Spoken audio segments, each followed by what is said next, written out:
Hello there everybody, Saban92 Nightmare, and welcome to the last week of My Hero Academia. At least until we get to Season 5, which... I think a trailer kind of came up about a while back. All I know is I just know it popped up, and YouTube tried recommending it to me. I'm like, fuck, I haven't even finished Season 4, get away from me! Because everybody knows that YouTube likes to spoil the shit out of people, and I was not a fan of that.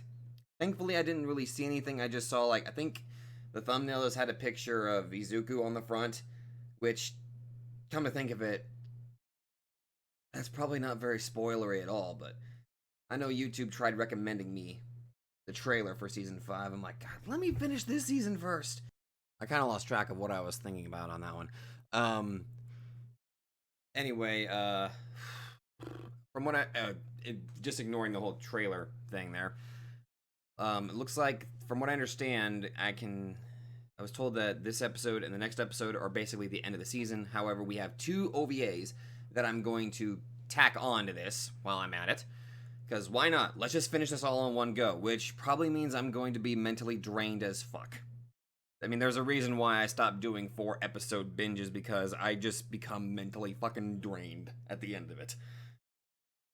But, so how do I begin talking about last week? I mean, obviously I'm going to be summarizing my feelings on the entirety of this season at the end, but I may as well just kind of talk about, what was the best about last week?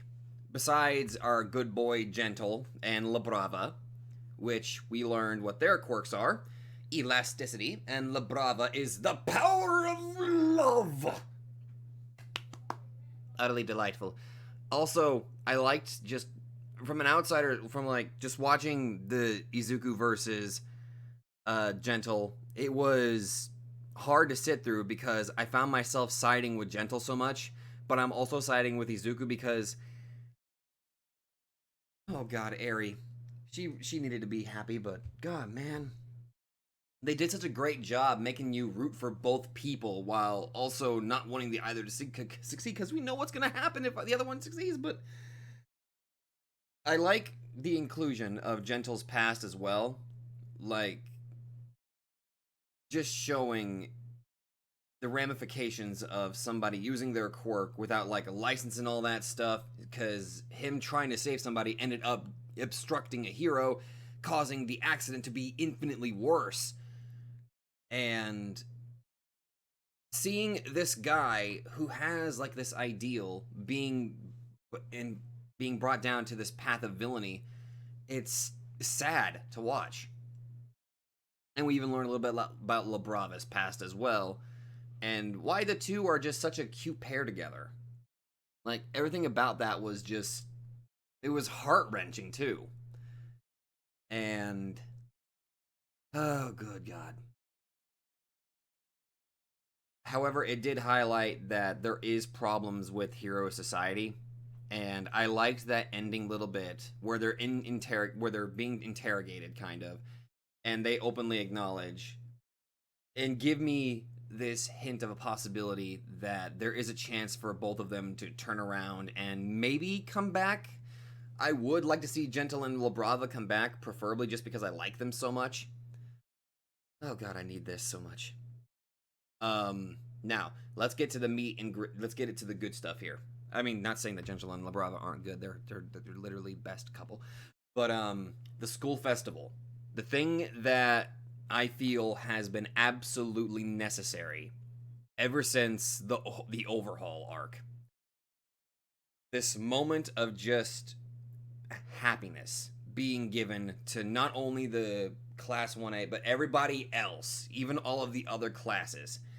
Because god, they're still budding children that need to experience happiness in their life instead of constantly being thrown into drama and danger and all the time. And I'm gonna go over this just a little bit more, but being brought down to tears seeing this tortured girl Eri finally smile, and I've already gone over it, seeing the darkness of Overhaul just be blasted away, utterly just... Let me put it to you this way. After I watched that, I rewatched that scene multiple times. And every time, even this morning, yes, I literally watched it again this morning, it fucking overwhelmed me. So I will give it that. You never would have expected something like that to just hit you as hard as it does. And everything about that was just absolutely wonderful. Also, I was told that the name of the song was called Hero 2, and Toho Animation actually has a full music video up on their channel, and it's almost 50 million views, I think. I've gone back and I've rewatched that a couple of times just because not only is it a damn good song, but it's also just a really good video to watch. Ah, it's so good.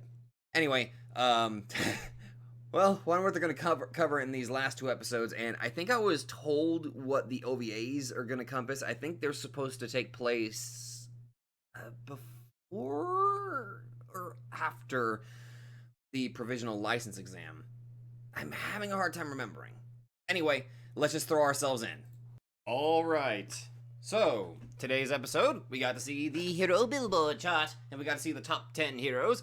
We got to see Shield Hero, we got to see Edshot, we got to see Kamui Woods, we got to see a new dude, Hawks, which I am pretty sure that his name was mentioned much earlier in this season. I am pretty damn sure that his name was mentioned. Can somebody fact check me on this, please?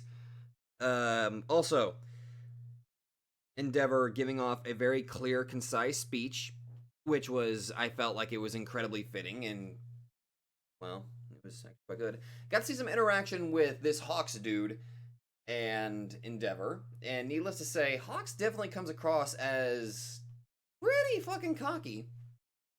But we also got to see a little bit of how his quirk works, which, again, my theory is that his quirk basically makes it to where, aside from being able to fly, he's able to manipulate the feathers that fall from his wings and turn them into, like, platforms that lift stuff up and all that shit.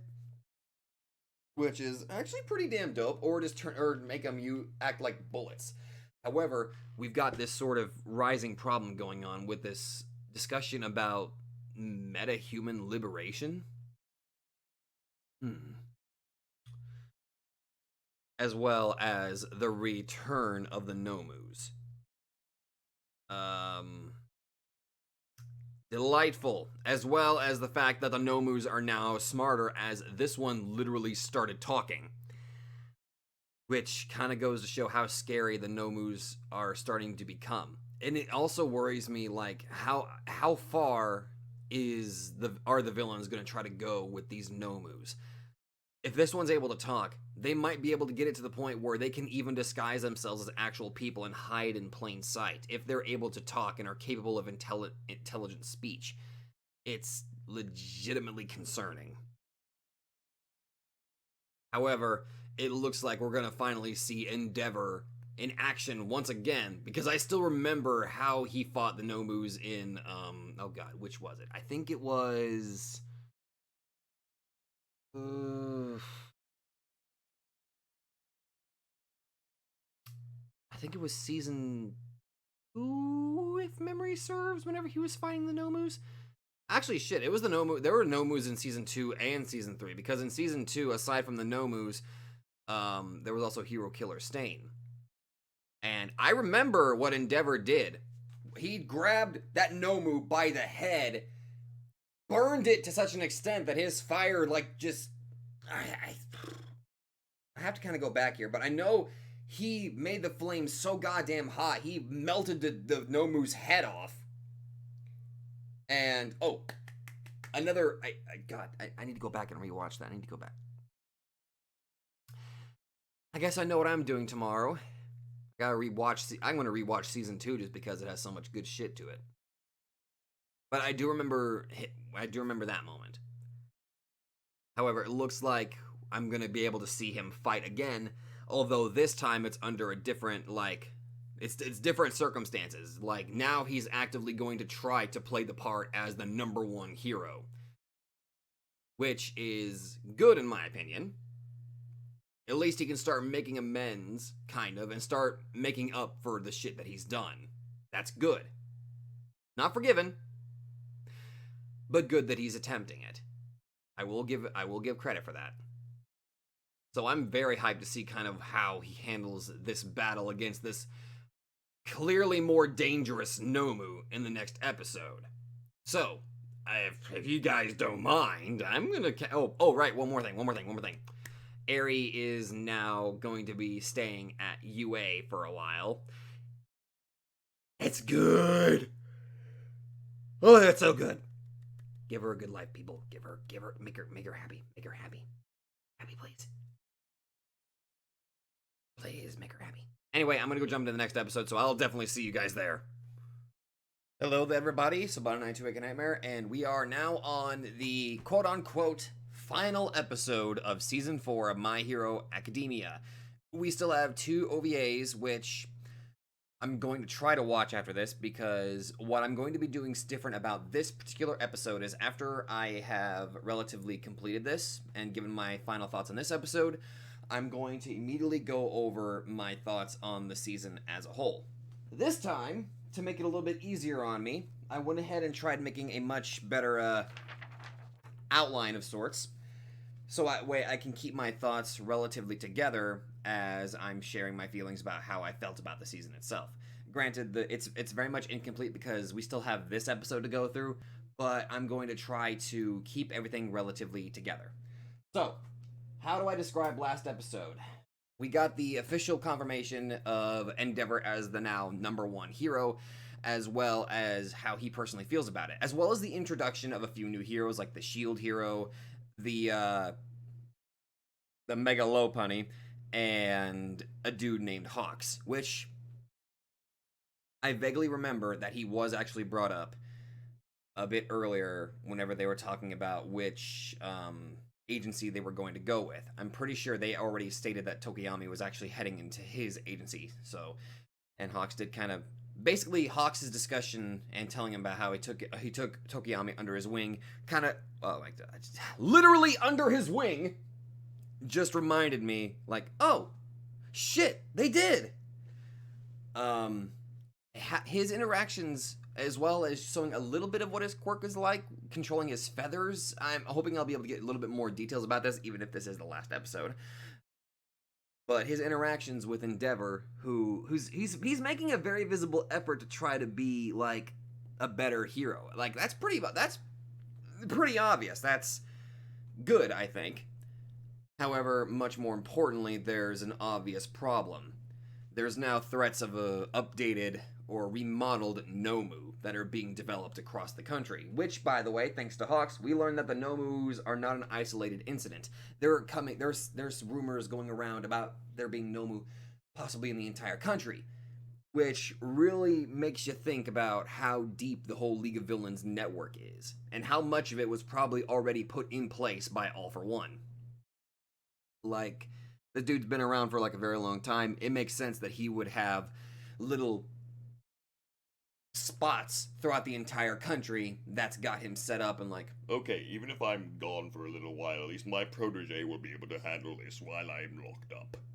Or something like that. I don't know. Last episode, oh yeah, we also got to see the Pussycats. They're back, so that's good. Good to see that Ragdoll's okay, despite the fact that she did lose her quirk. She seems to be in a much higher spirits, which is good. That's good. It's good to see that. However, last episode did end off on a bit of a cliffhanger with the new Nomu, who I think Dobby referred to it as High End. I think that's what he called it. And it attacked it attacked Endeavor and Hawks, looking for somebody who's the strongest, which, you know, if that's your directive to get rid of the competition, it would make sense for you to go after the strongest. Though I think it would be safer to pick off the weaker ones, so that way you don't have to worry about numbers, but it is a decent strategy to get rid of the top dog, so that way it could demoralize the other side. Makes sense. Makes sense. And, oh boy, I'm looking forward to seeing how Endeavor handles this. Trying to, like, with this, what I like to think of this as a new Endeavor.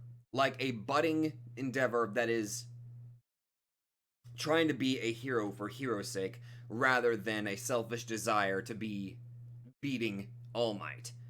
I am looking forward to kind of seeing how this culminates, because the signs are there. The signs are there that he's trying to be better. And I'm hoping that it handles this properly. However, it looks like we're starting off at a hospital? Cool. Oh, and Aries got herself a cute little hairstyle that's just utterly adorable as hell, and she's now being taken under the wing of the UA. Good. That way they can kind of help take care of her and make sure that she's going to be relatively okay. Now then, Let's get into the episode, shall we? what the hell was that? Okay.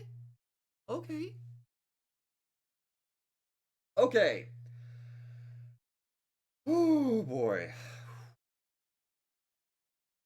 Well, aside from the OVAs, that was the 4th season of My Hero Academia.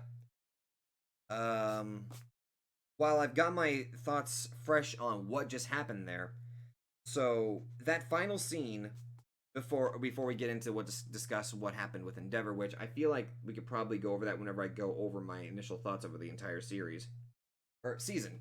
Sorry, screw it. I'll go over that and then I'll start that. Deku seemingly having a dream of the previous owners of One for All, and then getting a chance to kind of see the origin point, the brother of All for One, and something happening with his arm, specifically the hand that he had stretched out to him. I wonder what kind of implications that sort of has.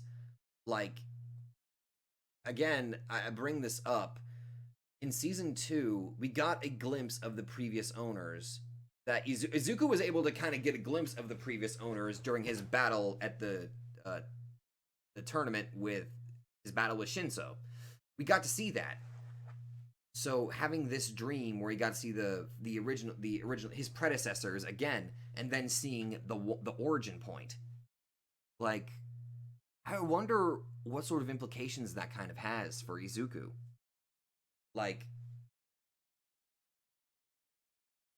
maybe this will help him master One for All even more, possibly, or I don't know. But he's probably gonna spend some money replacing that window, or he's gonna have some fun trying to explain that. That's good. That's fucking great. That's gonna come out of his school budget. All right, so this episode definitely felt like it was literally a starting point for Endeavor's, development into becoming the new symbol of peace, or the new #1 hero. His battle with this Nomu that was seemingly had the ability to regenerate, incredible speed and power that just outmatched his own, and the fact that he had to have Hawks' help to even take the darn thing down. Like, these Nomus have gotten so incredibly dangerous that it's not even funny at this point. Also, the fact that this particular Nomu, high end, is capable of speech and is capable of being able to think and learn. It really goes to show how far the League of Villains has come in terms of making these things significantly more dangerous. So, okay. Prominence burn. We got to see a lot of flashy techniques that Endeavor has. We also got to see Hawks and how well he's able to control his feathers, saving people rather quickly, which is really good on him. He's a very fast hero. The parallels to the Camino incident and this really was really well done. Seeing Endeavor, seeing Endeavor in a positive light, which is absolutely insane, which is, good God,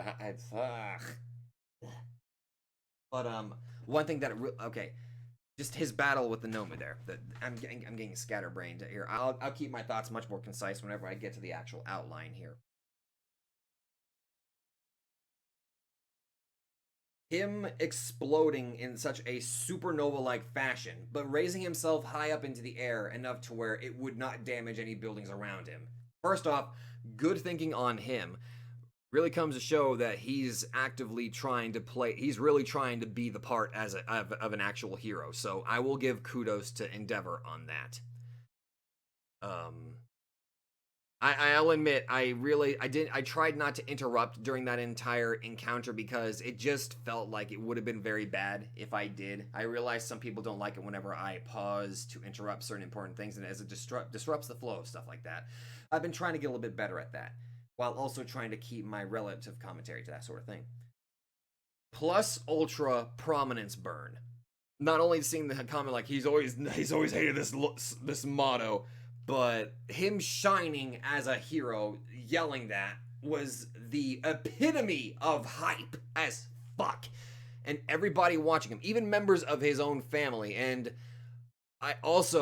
them actually cheering him on to actually do this, really goes to show, like, he still has quite a bit to do here in order to make up for it, but he's starting off on a relatively decent start.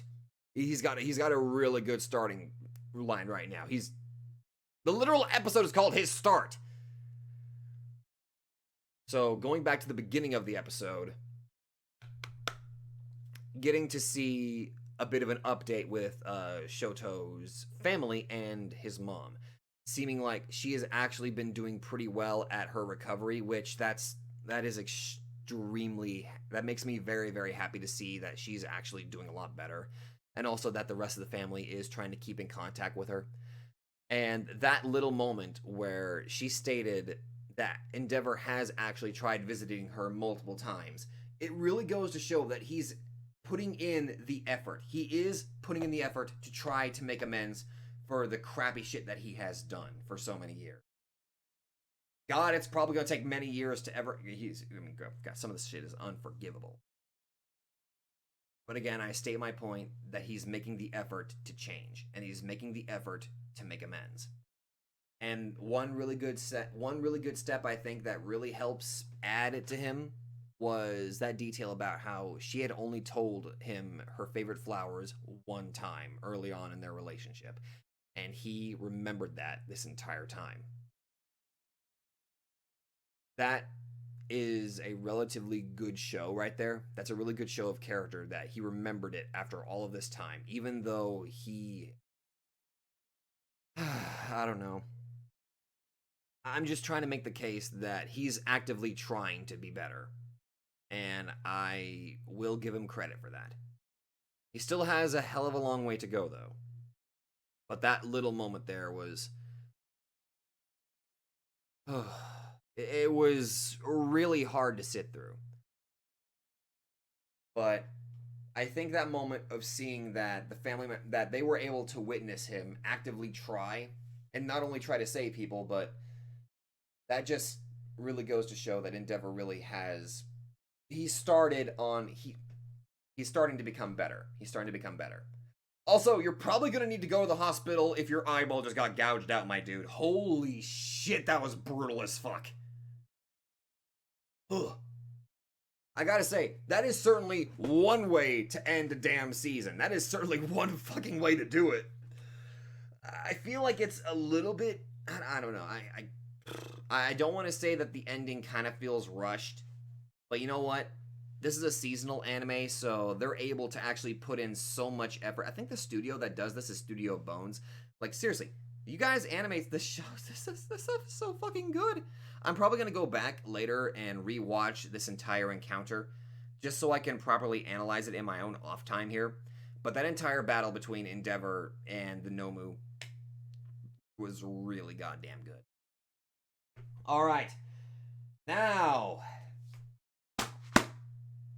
it's time we get into my thoughts on this season. I want to go ahead and put it right here before I go into the OVAs. Relatively, if I have time to actually do that, I'll try to do that. But let's go ahead and get started on the 4th season and what my personal opinions are. I'm going to go over... I have like this little list here that I've written down. And I'm going to go over the entire list, start to finish, and explain my thoughts and feelings about how this season was handled. I feel like this entire season itself started kicking things up to a much more insane degree. Season 3 itself, it was basically the starting line of whenever things were about to get darker. Like, the first 2 seasons were building up the students to become official heroes and all that, while setting and laying down the groundwork for a lot of future events. Let's go with even Shigaraki as a bit of an example here. But the first thing, the League of Villains interacting with Overhaul. I still can't get that horrifying scene out of my head whenever Overhaul murdered Magni. I feel bad that she was killed in such a horrific way. And ironically, it also kind of leads to a bit of a moment that really shows a certain moment of character growth. That as soon as Magni is murdered, Shigaraki is like, no, don't fuck with him! Trying to get Compress to not fuck, to fucking get him to stop. Showing like the qualities of a bit of a leader here. Trying to keep his subordinates like, okay, no, this guy needs serious. Like, guys, stay the fuck away. And seeing Compress lose his arm, I was, honest to goodness, afraid that we were going to lose another villain because, again, I already missed Magni, but I was afraid we were going to lose another one, whether it was twice, Compress, or Toga. I was afraid we were going to lose him as soon as I saw that first death. Like, that is one hell of a way to start off your season whenever you know shit's about to get real, where there's going to be a lot of death. And I'm not saying that there was like implied death and all that in the previous seasons, I'm pretty sure. But this was one of the times we actually saw it on screen in such a visceral and horrifying way, exploding from the from the top down. Overhaul certainly made himself well known to be a very horrifying villain. And the fact that this is actually going to go play into whenever I start talking about Twice a little bit, the fact that he took responsibility, that he felt extremely responsible for what happened to Magni. But the good news, I mean, it was good that Shigaraki was kind of like, I felt like Shigaraki wasn't blaming Twice at all. Like, I will give him that. The development of his development was utterly great. Now, the actual introduction of Overhaul and the Chiasaikai family was, it was interesting being introduced to the concept of the Yakuza being in this world of heroes and villains. It was a bit of a shift because it kind of felt like it was basically its own third party. There were the heroes, there were the villains, and then there's the Yakuza. And it definitely, throughout the season, specifically the first half of the season, it definitely played into that. It played into that role with not only Overhaul actively asking the League of Villains to support him and help him out. So that was interesting. Also, the members of the Hasaikai family, or at least the current Hasaikai family that was being led by Overhaul. The very interesting quirks, a lot of them. The ability to force people to tell the truth. That mimic guy who was able to fuse into shit and manipulate them. Manipulate the entire building, especially under the effects of a drug. Which, we'll go into that too. Was actually very interesting. Then we got the three-way that we had with the guy who was able to basically rip people's articles of clothing and shit like that off. Just looking at him, that was certainly anything. The dude that could eat anything, and the guy that could make crystals out of his body. Like, okay, that's another thing that I wanted to get into this here.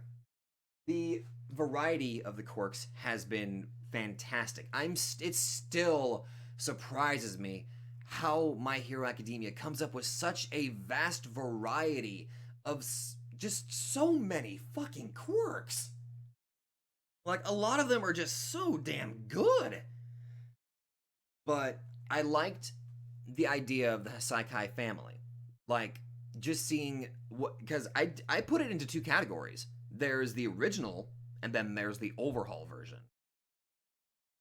Because with the original head of the Hasaikai family, he had a system of honor and chivalry that he wanted to pursue with his Yakuza family. And when Overhaul took it over, he did not give two shits about anybody's lives and will kill them immediately if they fail in something. Like, you could see the drastic difference, and it really made me upset that, well, the original head was is still in a coma too. Which kind of makes me wonder if there's a possibility that he might be able to get out of the coma, because he's still Eri's grandfather, which we learned about Eri, which brings me into the discussion of Eri. The introduction of this little girl who is obviously, she was abused horribly by Overhaul, who treated her as nothing more than some sort of substance, a tool, something that he could toy with. And if she died, let's reset. I felt such an inexplicable amount of rage and hatred for Overhaul with his severe lack of humanity. Like, good job on you, Horikoshi, for making a villain that you so desperately want to lose. It's different with Shigareki because he was starting off as a bit of a child. He was basically a child villain, essentially. But he grew up to become a significantly much more mature villain, which again we will get into after we're done. Now, for the longest time, we did not know too much about what Eri was, or what her quirk, specifically her quirk. Because as far as we knew, as soon as we got that information that the bullets had some sort of human DNA and blood in them, the bullets that were being developed by that Saikai family to get rid of quirks, I was only under the assumption that she has the ability to nullify quirks. That was my initial ability. That's what my initial thought was, and I'm pretty sure that's kind of how it was for like a lot of people blindly watching this. I want to think. Don't quote me. I apologize if I'm assuming, but which is arguably a very dangerous quirk. But then learning the extent of what Overhaul's quirk was itself. Basically, Full Metal Alchemist on crack. Or, I'm sorry, Full Metal Alchemist, but he's got an infinite Philosopher's Stone. He can revive, kill, as much as he fucking wants. With little to no regard. Basically, you're going up against an evil Edward Elric. Which, that's a terrifying thought in itself. And, like, how the show portrayed Eri was pretty damn accurate, I think, of what an abuse victim is like, as well as showing, like, the absolute fear and pain that she must be going through constantly. Now, attached to that, we'll go into the next set of characters here that I wanted to talk about. Don't worry, we're not done with Eri. Don't worry, we're not done with that. The introduction of the character Night-Eye, which was he was introduced like at the end of season 3, if memory serves, as well as Mirio, Tamaki, and oh god, I feel bad, but she's got the pulse ability, the pulse quirk, which is quite nice, and she looked like a fairy at the pageant, so that was nice too. The introduction of Night-Eye and his foresight ability. I have to admit, whenever I heard about that, that was so unbelievably cool. However, of course, we also learned about how his quirk actually works, how he's able to witness their entire lives, but he's only able to do that on one person every 24 hours. I feel like that's a very fitting sort of drawback to the quirk itself. His training of Izuku Midoriya, as well as Night-Eye's history with All Might. It was very interesting seeing that he was also a partner to All Might himself. And just seeing the flashbacks, like after the battle with All for One, seeing All Might looking so... Oh god, he looked terrible. But seeing the desperation in Night-Eye as he declared that he saw that he was killed by a horrible villain. Like, the desperation in that sort of deal. That was... It also showed like a true hallmark of what All Might is as a real hero. Like, even despite knowing that, despite his condition, he still tried desperately to be the hero that the people needed. Which, you gotta give props to All Might for that. He is truly, he is a real truth. Now, one thing that I'm happy that this season delivered on, aside, okay, we're still basically continuing with Night-Eye, but this kind of feels like it needs to be kind of kept in with, is Mirio. We got to see a display of his power, his mastery of the permeation quirk. And it was on full display in this season. But back in season 3, seeing how powerful it was, I'm happy that season 4 truly delivered it and let me actually see like how ridiculously strong that he actually is. And it's mostly his physical body. His physical body, he's fucking jacked. It's just his permeation quirk works so damn well with it. Like, damn.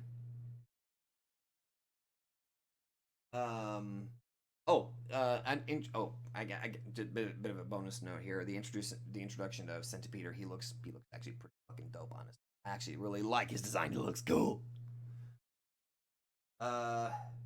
The battle between Night-Eye and Izuku. Well, I guess you could count it as a battle, sort of.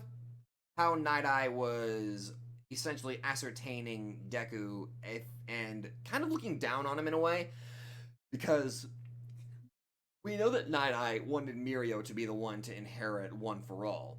So seeing also firsthand how much of a calculative person that Deku is in battle, being kind of impressed by that, and still taking him under his wing under a different assumption that, no, I'm going to make you realize that you don't deserve this quirk, that Mirio does.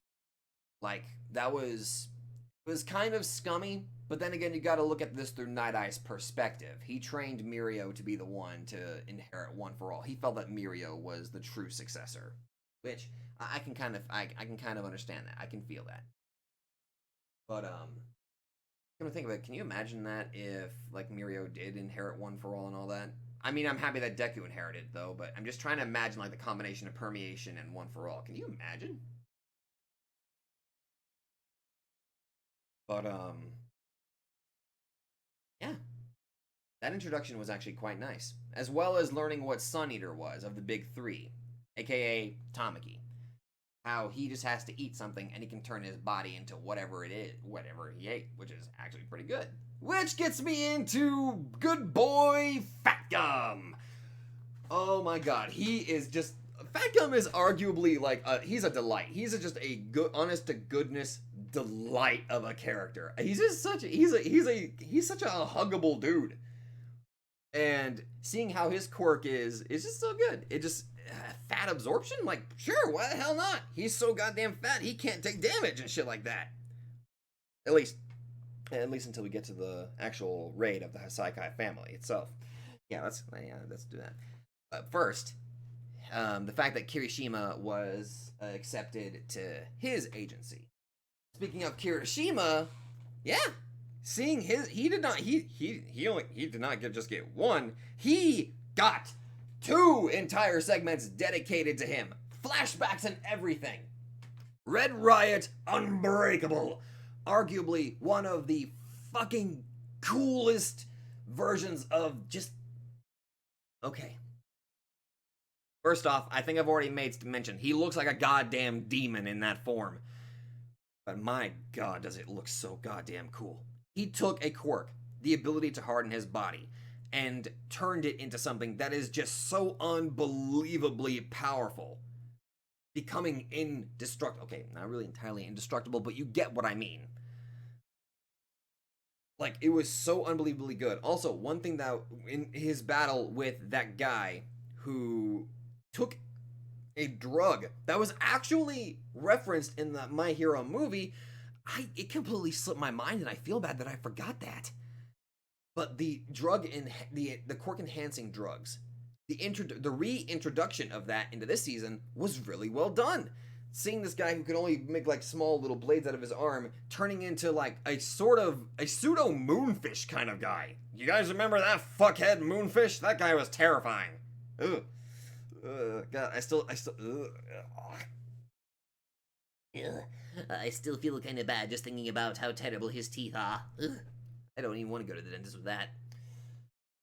But seeing Kirishima's first shining moment and breaking out the Red Riot Unbreakable, that was so good. Him having like his own moment. So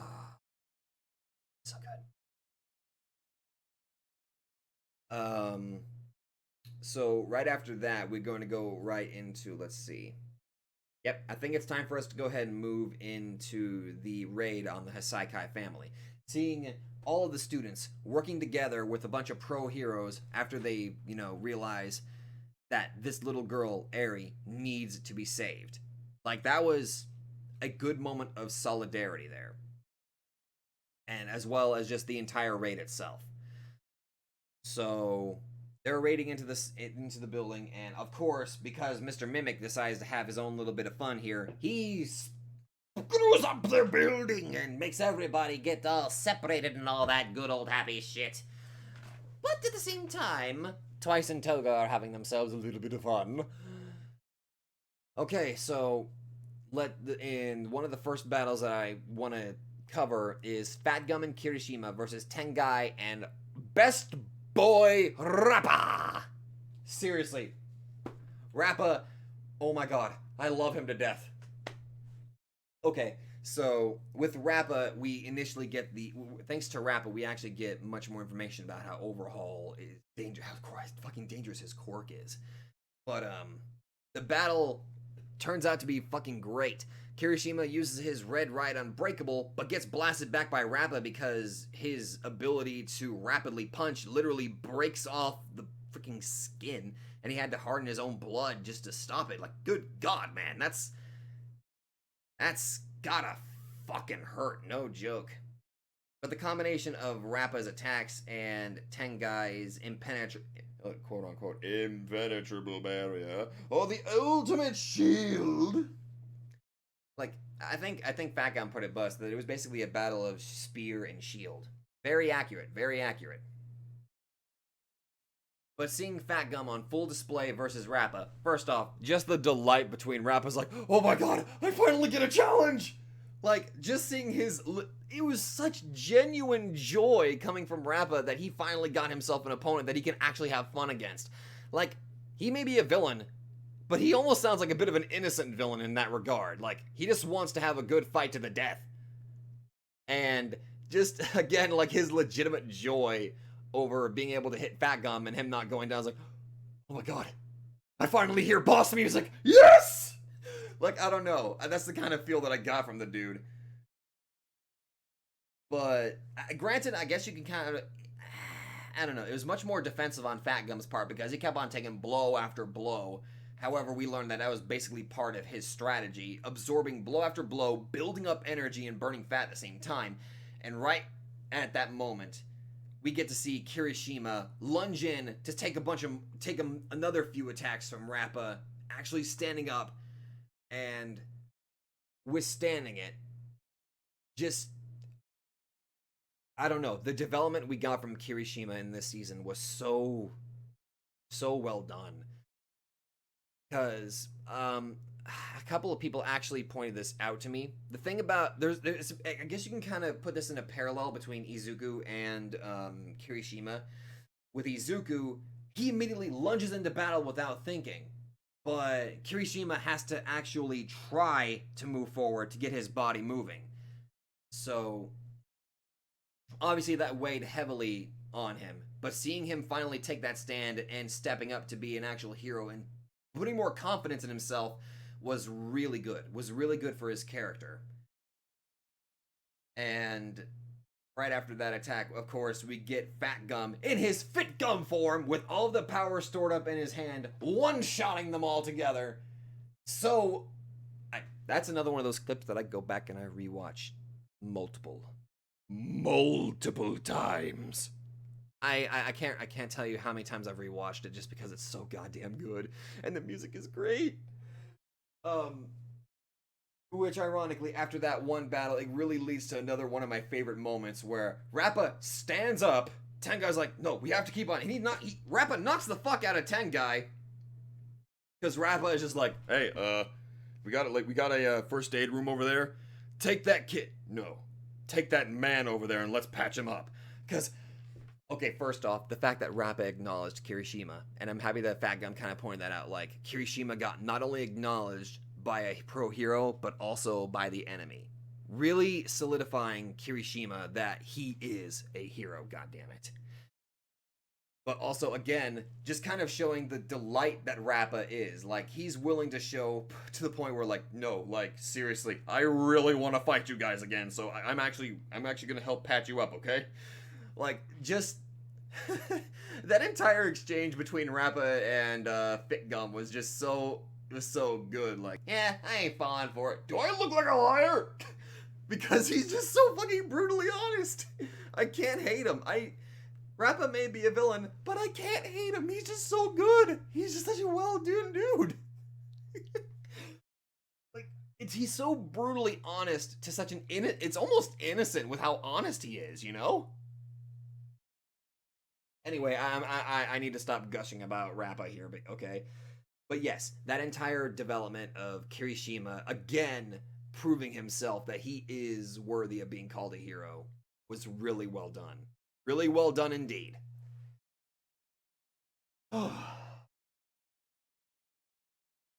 Now, let's get back into Toga and Twice's involvement. So, Twice creates a clone of Rappa and gets ready to face off against Night Eye, but Night Eye shows that he can fucking duke. He can duke shit out. He had those little chess pieces that I guess they look like chess pieces. And he said they were like, oh god, they were a few kilograms heavy. I don't know the conversion of that to pounds. I'll probably have to look that up real quick. I really should have written that down actually, but I feel like a total dumbass. But that's another one of those clips that I kind of go back and I rewatch just casually because Twice has the silliest fucking reaction whenever the clone of Rappa is destroyed. He just slow turns. It fucking kills me every time I see it. But speaking of Twice, we get into that moment where his part of his mask gets blasted off and he has to run away. And we see him struggling to kind of keep himself from splitting apart, which really adds a bit of sympathy to the guy. Like, with season 3, we got that introduction into Twice without his mask and the inner struggle that he had with his work and all of that. Like, it really made me feel for the guy. And then it was added with Toga being literally extremely sweet and innocent, just kind of wrapping that bandana around his head to keep him from splitting in two. Like, that really goes to show that the League of Villains, at this point, they really do care about each other. And it adds that human element that I always try to look for in characters. Like, that, it makes me appreciate a lot of the almost all of the characters in the show even more. Also, the fact that that's the moment where Toga and Twice are like, we're done working with you guys. Thus leading to, actually, because of their actions, that actually leads to the defeat of the Mimic dude. So, good on you, Twice and Toga. Good on you two. Good on you two. Anyway, going into another moment with Toga. Actually, no, wait. I need to cover this specific moment. Sun Eater, aka Tamaki, of him versing 3, seeing the full display of his quirk of being able to eat anything, and as well as the combination of how he combines the various traits of the things that he eats, like combining the hard shell of like a crab with the muscles of an octopus. I never would have thought of that. Like, damn, like Tamaki is literally a chimera, and then we get to see his chimera kraken form, which, ooh, so damn good. However, his back's against the wall whenever the guy that can eat everything is literally eating all of his limbs and all of that. And the crystal guy's got him pinned against the wall. Like, very good reincorporation that, yes, anything he eats, he can create a part of it. So he eats part of the crystal from the crystal guy and is able to turn parts of his body into crystal, thus allowing him to pretty much one-shot them all at once, which was, so goddamn perfect. I've been talking for quite a while, so I kind of needed a little bit of a drink there for a moment. I do apologize. But yeah, seeing Tamaki as well as kind of going into a bit of a flashback of how he, like, Mirio is literally the sun to him. The light that he looks out to, why he even has the name Sun Eater. It was really, just their relationship is so good. It's just so good. Now let's get into the nit and gritty here. Before we move into the overhaul fight with Mirio, let's go over one thing that I legitimately really liked. Going back to whenever I said that Twice took responsibility for Magni's death, how he wanted to make up for it, and Shigaraki showed such a moment of trust, taking off the hand off of his face and exposing his face to his comrades, showing how much he cares and he trusts them. It was such an incredibly powerful moment, and showing how far Shigaraki has come as a villain. It makes me okay, I know he's the bad guy, but it makes me legitimately happy to see character development taken with such care, you know? Like, I am legitimately happy that Shigaraki has continued to become, well, better. even if he's still a villain, he's still maturing.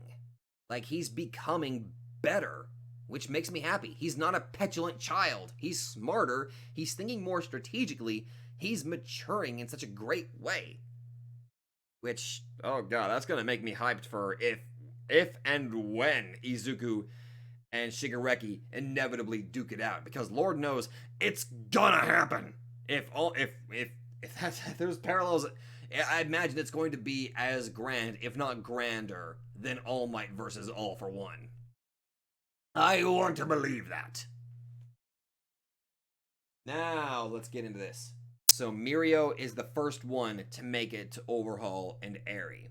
His entire one up against, like, I think he was up against like 4 people. One guy that was able to make people around him feel a little topsy-turvy, I guess, which throw off their center of balance, basically, or make them drunk. And the guy who forced people to tell the truth.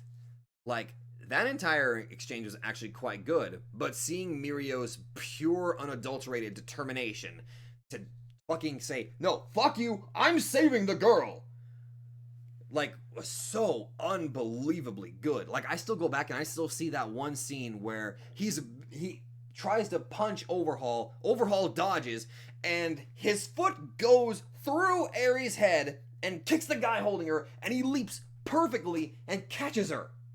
Like, that is... it is so unbelievably good. But he's still fighting a bit of a losing battle, because he's... First off, I guess not really much of a losing battle, really, because Mirio was fucking dominating Overhaul. And...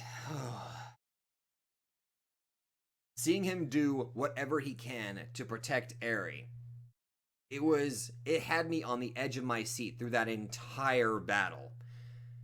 And as soon as I saw it, as soon as that one guy got a hold of the gun that had the bullet, I immediately had that horrifying thought, oh no, I know what's going to happen. And what happened? He aimed the gun at Eri. Mirio leaped right in front of her to protect her, smiled at her to let her know that everything was okay, and took the bullet that destroyed his quirk. First off, excellent choice of music, making me tear at my heartstrings. But the one moment that still stands out to me with how utterly emotionally well done it was the fact, instead of wallowing in despair, he got right back up and he would not let up on Overhaul. He still fought. And I felt legitimate chills as he screamed, I'm still Lemillion. Like, that is like some real heroic qualities right there. Even with permeation gone, he was still wailing on Overhaul. Quirkless. And then it still kind of only made it even better whenever you guys told me that he fought quirkless for 5 minutes straight. Like, it really goes to show that, which actually, the funny thing is, that kind of brings up something that really makes me happy. That technically, quirkless, you can... Mirio basically proved that quirkless, you can still be a hero. Like, seriously, seeing the parallels between Mirio and Izuku, seeing them, like, putting them together, it's just so interesting, you know?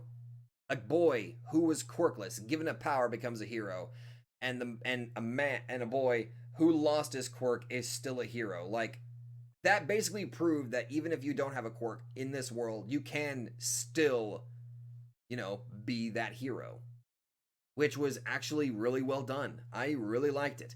Even if some people seem to complain about they seem like still images and all that, I think it was more or less the emotion behind it that I was able to kind of appreciate it, you know? And again, this is something else that was actually brought up too. At the end of that episode, seeing Mirio hurt so badly filled me with so much just genuine worry and stress. But that last scene of Deku breaking through the wall just felt so damn good. It had the intended effect. Because Izuku he's getting to that point where he's very much like All Might. As soon as he arrives on the scene, you know everything's going to be okay. He gives you that sense of relief, which really makes me happy with how far he has come. Again, parallel to Shigaraki, the two have matured, the two have gotten stronger, and they have both come extremely far in their development, which makes me extremely, extremely happy. The entire battle and then at that point with Night Eye and Izuku versus Overhaul. Night Eye getting mortally wounded not only hurt me emotionally, but seeing the psychological warfare that Overhaul was putting on Eri by not only showing what else his quirk can do, he can fuse himself with other people and use their quirks to his advantage, forcing Eri to tell Izuku that she didn't believe he would be able to save her. Psychological warfare 101, legitimately horrifying. But the fact that Izuku still stood up and still had no intentions of letting Overhaul win just, again, filled me not only with joy, but genuine worry.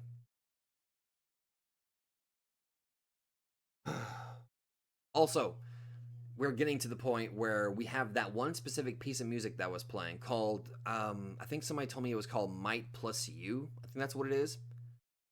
A very, very beautiful song. Eri holding on to Mirio's cape, his torn cape, and leaping into Izuku's arms. It was such an emotionally driven moment where he finally got her in his arms and promised that he would protect, and just promised he would not let go. Like, everything about that was just so emotionally beautiful. And then we get the truth about, well, I guess technically before that, we get the truth about what Eri's quirk is: the power to rewind. Which ironically leads me to another one of the coolest moments. Overhaul. Oh boy. Izuku has seemingly escaped with Eri, is on the ground floor and all of that. And Overhaul fuses with the large dude who, I think his quirk was the ability to drain the life essence of people around, I think. Yeah, I think that was what his quirk was, where he was able to drain people around him.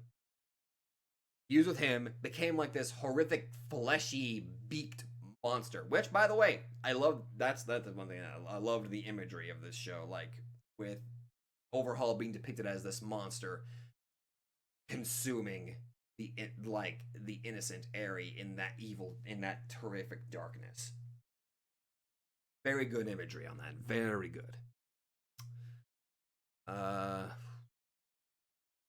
Not only the reveal of Eri's quirk to be the power to rewind, but Izuku realizing that, oh shit, I used 100% for a split second, but the damage is gone. And then he puts 2 and 2 together. Eri's utilizing her quirk, even though she doesn't know how to use it. She's going full blast, and Deku does the exact same thing, full cowling, 100%, and then we get to see Deku at literally 100% of All Might's power. This was a bit of a correction that I was told. That was 100% of All Might's power, not plus Deku's, which is even scarier. Can you imagine, like, All Might's 100% plus Izuku's 100%? Oh. But even though Overhaul had transformed into this horrific monster, seeing him be so thoroughly having his ass royally handed to him was, with how much hate I had built up toward Overhaul throughout this entire thing, it was extremely, extremely satisfying seeing Deku absolutely wipe the floor with his face repeatedly. Almost to the point where it's playing All for One's theme during that battle. And there's that split moment where Deku looks like a goddamn demon with Eri's hair in the back, just this silhouette with glowing eyes and wild hair. Izuku almost looked like a goddamn demon fighting him. Like, it was just so phenomenally great. Also, I don't know if this is true or not. Somebody told me that in that one punch that Izuku had done to Overhaul, he technically vaporized him. He vaporized Overhaul, it's just that Aries' quirk rewound him to that state before, instead of, staying vaporized.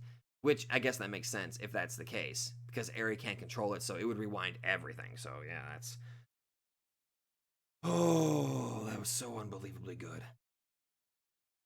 Just that entire ass-handing to Overhaul was just utterly so good. And the icing on the cake.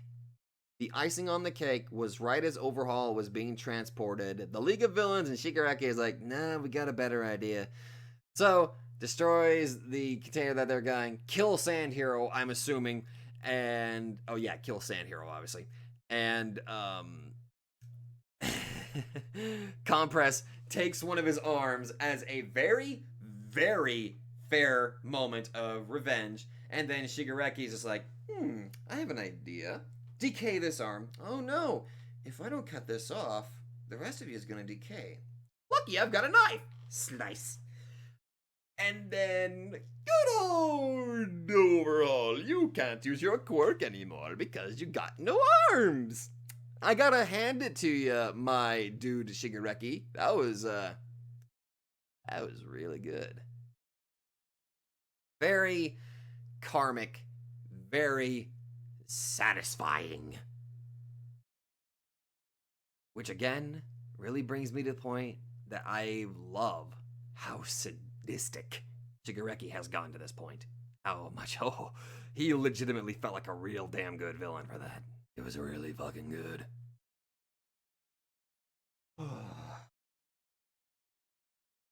And now we get into the later half of this season. So, the introduction of, besides the school festival, oh, no, we need to cover one more thing before we actually get Night Eye's death. I feel it would be very wrong of me to gloss over that. I had grown to really like Night Eye, and seeing his death handled with such sincerity and with how well done it was, how he admitted the truth, what he originally felt about Mirio, and then telling him that he became his pride, was very powerful. And the fact that he and All Might hadn't spoken for a very long time, and it's only on Night Eye's deathbed that they got to speak again, was very, very heart-wrenching and very sad. But I feel like one of the things that I want to believe, in that moment, when Night Eye saw Mirio's future, that he would become a great hero. Part of me wants to believe that in that moment, he was able to see a very specific moment that we'll get to. I want to believe that he was able to at least see that the fruits of all that they had done paid off. Everything had been able to pay off. They were able to do it. I want to believe that, allowing him to pass on with a smile on his face. It's still a tearjerker for me to see that. My God, Night Eye, you are going to be missed. You are going to be really missed.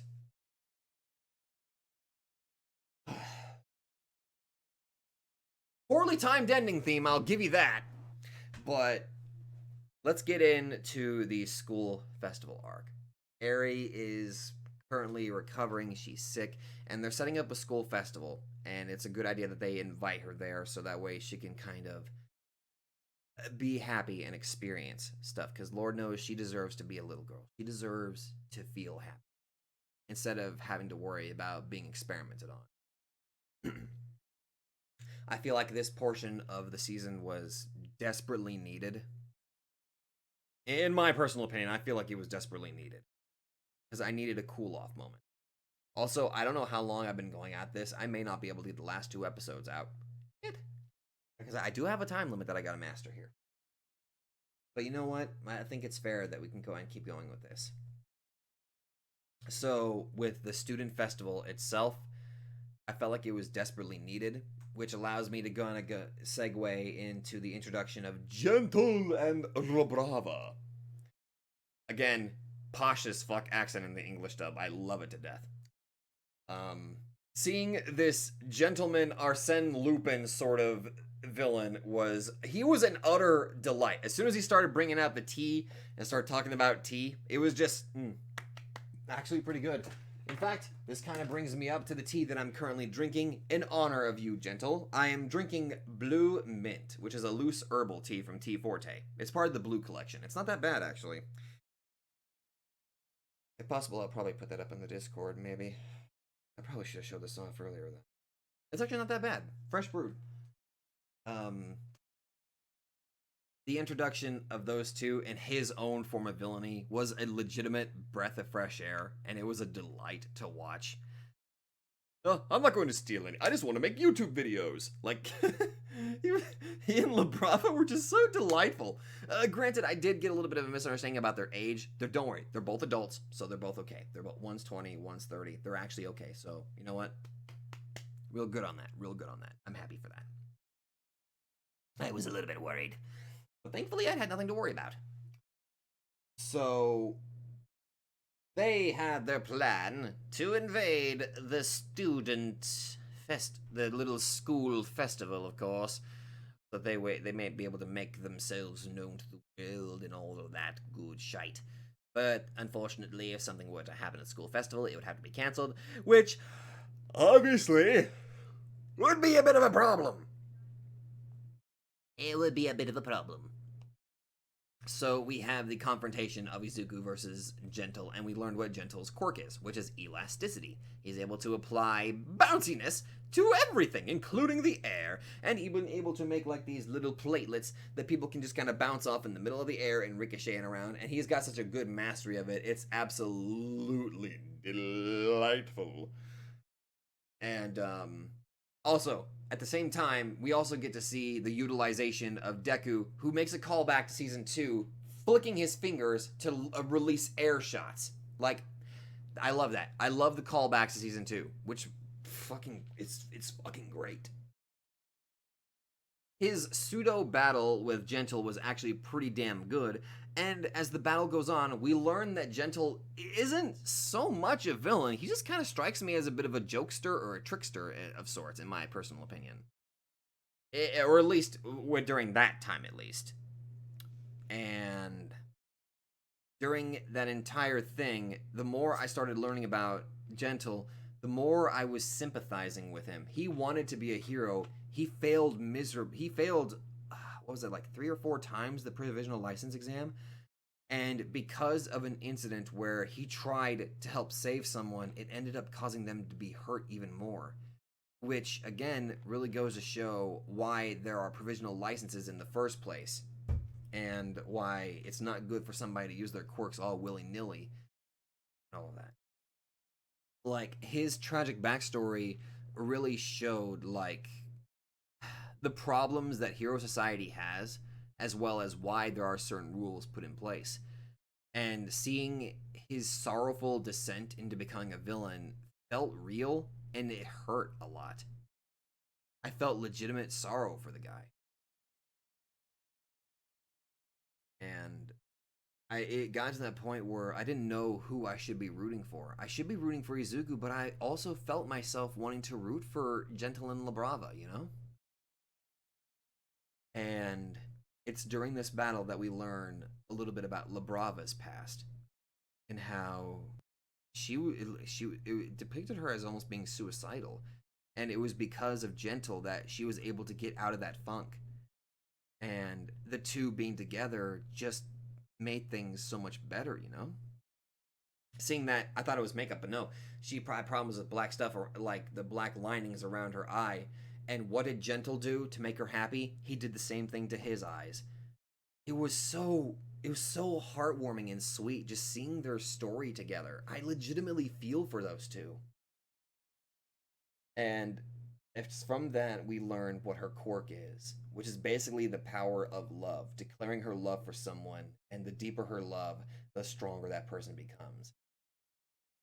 Seeing that battle between Izuku and Gentle it was a very emotional one because they both had their own dreams. They both had something that they were striving for. And it was legitimately sad to see that the Gentle lose. It was sad. But Izuku stepping in and kind of, well, it's like, oh no, we were sparring. Nothing bad really happened. He was just trying to play a joke and all that. I appreciate what he did. And seeing that moment where Labrava and Gentle are in the interrogation rooms, and I think he had a name, but the gorilla guy actively like pointing out the whole history with Gentle and bringing up that, yeah, society kind of failed you, didn't it? And offering him tea was actually really heartwarming. It really gives me hope that Gentle and Labrava have a chance at being able to, come back maybe. Maybe they'll be able to come back in the 5th season or whatever later season comes by. I would love to see them again.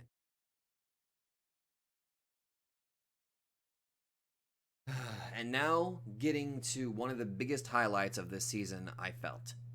Student concert and the song. Seeing a little bit of the spotlight go onto Jiro felt really nice because we saw that she had her own insecurities about wanting to be a hero, but not also giving up on her ability to be a musician. Like, seeing that she wanted to be a hero more than a musician and being afraid that her parents would be upset. Okay, first off, seriously, can we give Jiro's parents an award for being ultra supportive? Like, seeing them be so supportive of her was legitimate. It was very heartwarming. It was very nice. So good. And let's get into another very important part. Seeing Eri smile. I go back to that scene so often, and it still hits me really hard every damn time. It is such an emotionally powerful moment.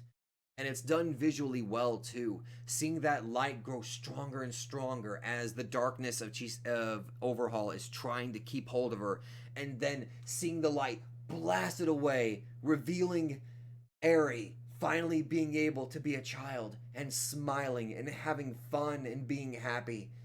It was such an overwhelming moment, and the icing on the cake, the icing on the cake that really destroyed me was Mirio asking Midoriya and Night Eye if they could see it, that she was smiling. And this brings me back to something that I want to say. I feel like in that moment, that before Night Eye passed, part of me wants to believe that he was able to at least glimpse that all of their efforts paid off. I want to believe that he was able to die knowing that they were able to save Eri. Not only physically, not only mentally, but also emotionally. That they were able to save her. I want to believe that he was able to at least see that. God damn it, I'm getting a little teary up about that. It really goes to show how much this season really hit me. And,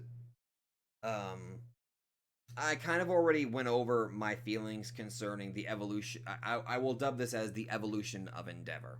Seeing Endeavor go through changes, asking and wanting to know what it means to be the symbol of peace and be the #1 hero.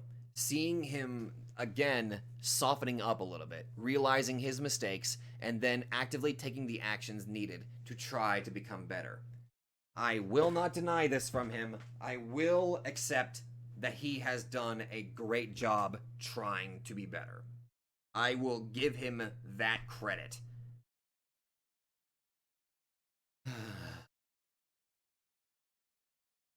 I think that about covers everything that I wanted to talk about this season. I think that pretty much covers everything I loved about this season. I hope I was able to concisely bring about everything that I wanted to say about it. It's with My Hero Academia, it's kind of hard for me to decide, like, it's hard for me to put a score to place these seasons 1, 2, 3, and 4 into a category of which is the best. It is really hard for me to do that because with My Hero Academia, it just keeps gradually getting better and better and better, and it is really hard to put them on different playing fields. It's hard to put them on different rankings because I feel like they all deserve a top spot together, not as separate, you know what I mean?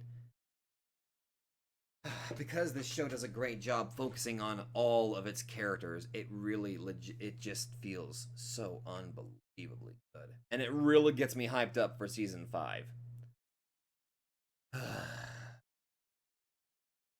I don't know how long I've been going at this, talking about my feelings with this, but some part of me thinks that I might not have actually I might not have time to record the OVA episodes tonight. I'll see what I can do. I gotta check my time because I have no idea how long I've been going at my feelings for this. But if this video goes up and you realize, oh shit, he hasn't done the OVAs, you guys know what happened. But I'll still try. We'll see. Anyway, my throat hurts. I'm just gonna go rest my throat for a little bit. And I want to say thank you to everybody that joined me on My Hero Academia. And I'm looking forward to the 5th season. I'll see if I can tackle the OVAs after I'm done with this. But we'll have to see what time it is. Thank you all very much for joining. And I'll definitely see all of you guys